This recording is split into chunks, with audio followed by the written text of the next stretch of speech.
जब मां आद्य शक्ति की स्थापना होती है, मां जगत जननी को जब विराजमान किया जाता है, या चैत्र नवरात्रि में, शारदीय नवरात्रि में, आषाढ़ी नवरात्रि में, आदि पौष नवरात्रि में हम जगत जननी जगदम्बा की जब स्थापना करते हैं, या हम नूतन घर का प्रवेश करते हैं, या गणेश जी की स्थापना करते हैं, या कोई दुकान को प्रवेश करते हैं, या कोई शुभ कार्य करने के लिए अग्रण्य होते हैं, तो हम कलश की स्थापना क्यों करते हैं? आज शिव महापुराण में शुरुआत में अपन शिव और पार्वती की यही संवाद को लेकर चले। आखिर कलश में ऐसा क्या है?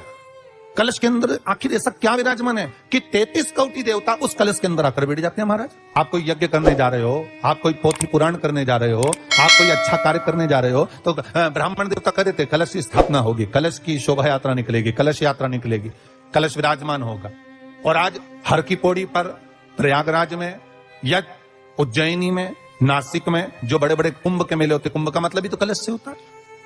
उसकी महत्वता क्यों? उस कुंभ की, उस घड़े की महत्वता कहां से प्रकट होगी?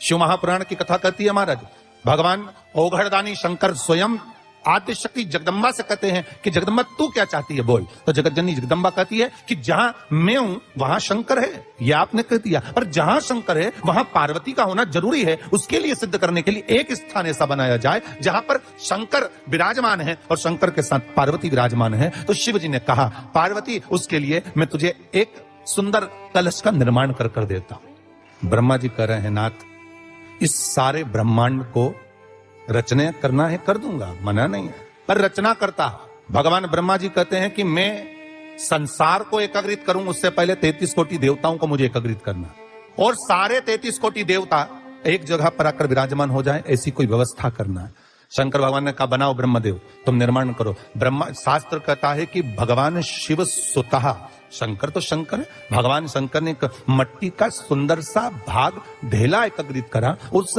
ढेले से भगवान ने एक सुंदर कुंभ का निर्माण करा, एक सुंदर कलश का निर्माण करा। भगवान कुंभ का निर्माण कर रहे हैं, भगवान कलश का निर्माण कर रहे हैं, और भगवान स्वयं ब्रह्मदेव कर रहे हैं कि आप ऐसा निर्माण कर दो जिसमें 33 कोटि देवता स्वतः विराजमान हो जाए। तो भगवान ने उस कलश का निर्माण कर दिया। अब कलश का निर्माण करा तो स्वयं भगवान ब्रह्मदेव बोले, प्रभु इस कलश के अंदर मेरा स्थान कहां है? मेरा स्थान कहां है? बहुत ध्यान देना महाराज, कलश का जो मुख होता है, उस मुख पर भगवान विष्णु का स्थान होता है। किसका स्थान है? भगवान विष्णु का। थोड़ा सा नीचे आओगे, जहां से कलश का मुख दबा हुआ होता है, वह जगह भगवान स्वयं शिव की होती है। किसकी जगह है? भगवान शंकर की। कलश का अग्रभाग, नीचे का भाग जहां से फैला हुआ होता है, वहां ब्रह्मा का आधिपत्य स्थापित होता है। फिर कलश का जो नीचे का भाग होता है, वो भगवान शिव और शक्ति का स्थान होता है। कलश के बाहरी भाग में, जहां पर बाहर का हिस्सा होता है, उस कलश के बाहरी भाग में 33 कोटि देवताओं को भगवान शंकर ने लाकर विराजमान किया होता है। महाराज, भगवान शंकर 33 कोटि देवताओं को निमंत्रण देकर उस कलश में विराजमान कर। कितना सुंदर लिखा है देवी भागवत के अंदर कि जहां कलश की स्थापना होती है, उस जगह पर किसी देवताओं को बुलाने की जरूरत नहीं होती। 33 कोटि देवता उस जगह पर स्वतः विराजमान हो जाते हैं। स्वयं 33 कोटि देवता स्वयं वहां विराजमान। अब कलश मेरा प्रतिबिंब है, ये तो कहा।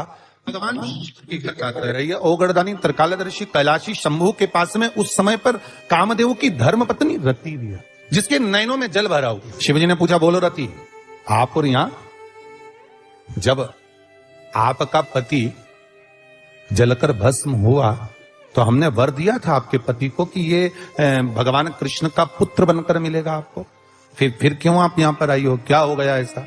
प्रभु, बात इतनी सी है कि मेरा पति जब आपके नेत्रों की ज्वाला द्वारा जलकर भस्म हो रहा था, उस समय पर वो आम के पेड़ पर बैठा हुआ था। आम के पेड़ पर मेरा पति बैठा हुआ था, उसके चक्कर में वो आम का पेड़ भी जला। तो वो आम का पेड़ जो जला, उसने मुझसे कहा है कि पति का तो उद्धार हो गया, पर हमारा उद्धार कैसे? अब देखिए, कई लोग कहते हैं प्रश्न करने वाले पीछे नहीं हटते महाराज, बहुत प्रश्न करते हैं और प्रश्न कर पूछते हैं, गुरुजी ये कलश के ऊपर आम के पत्ते क्यों लगते हैं? उसका उत्तर है, ध्यान दीजिए, प्रश्न बहुत है तो उसके उत्तर भी बहुत है, बस उसको समझने वाला चाहिए। और आप लोगों को तो आज बहुत बहुत भगवान ने कृपा करी है, जो आप पहले दिन ही कलश स्थापना होती और पहले दिन आपको ये ज्ञान हो जाए कि बच्चे पूछे कि कलश क्यों रखा जाता है, कलश के ऊपर आम के पत्ते क्यों लगाए जाते हैं, कलश के ऊपर नरियल क्यों रखा जाता है, कलश के ऊपर 9 बार मोली क्यों बांधी जाती है? मोली मतलब अच्छा नाड़ा 9 बार क्यों लपेटा जाता है? नारियल के ऊपर, कलश के ऊपर जब रखते हैं।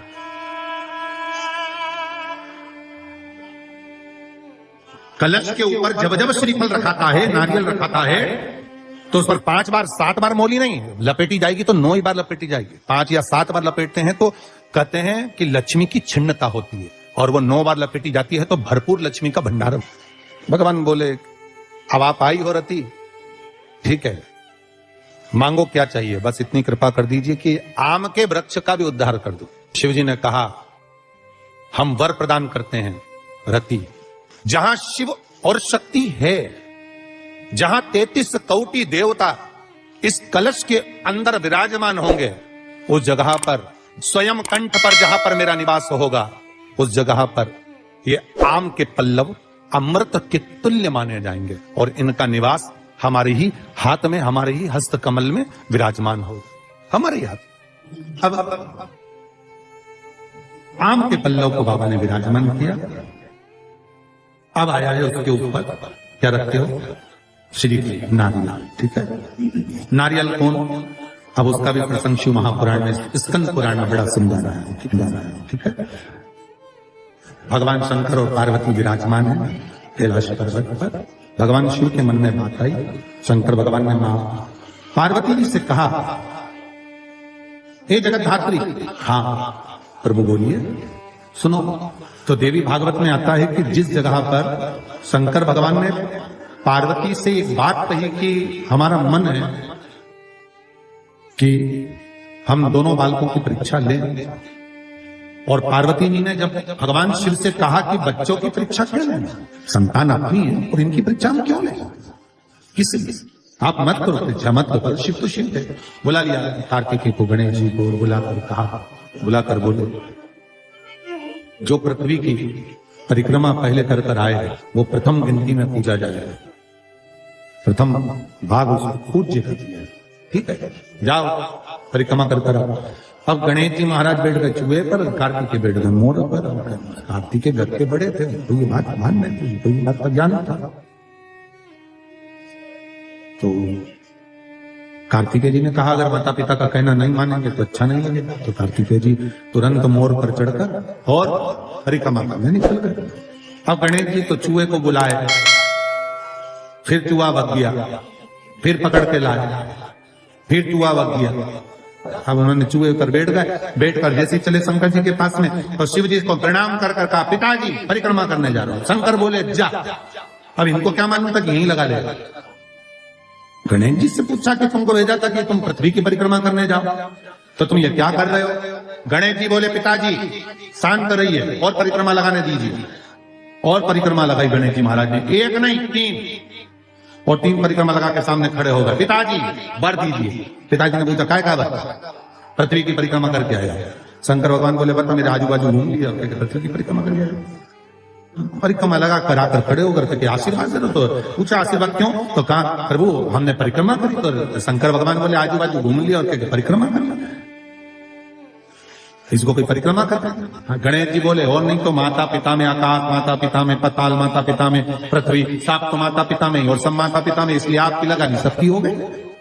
शंकर जी खुश होते, शंकर जी ने आशीर्वाद दे दिया। अच्छा तो शंकर भगवान ने तुरंत वर दे दिया, प्रथम गिनती में तुम गिने जाओगे तथास्तु।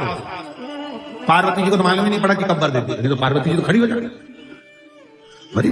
अब आ गए कार्तिक। कार्तिक ने आकर कहा दंडवत करता हूं पिताजी, प्रणाम, हम तुम्हें देवताओं की सेना के सेनापति बनाते हैं। कार्तिकेय की आंख से अश्रु बहे। देवताओं की सेना के सेनापति? क्या मैं प्रथम गिनती में नहीं आऊंगा? नहीं। तो क्यों? दोस्तों अगर आपको ये वीडियो पसंद आया तो वीडियो को लाइक कर दीजिए, चैनल पर नए चैनल को सब्सक्राइब करके बेल आइकन जरूर दबा दीजिए, जिससे आपको आने वाले लेटेस्ट वीडियो के नोटिफिकेशन सबसे पहले मिलते रहेंगे। तो दोस्तों आज के लिए बस इतना ही, मैं मिलता हूं आपसे किसी नेक्स्ट वीडियो में नेक्स्ट टॉपिक के साथ। Thank you.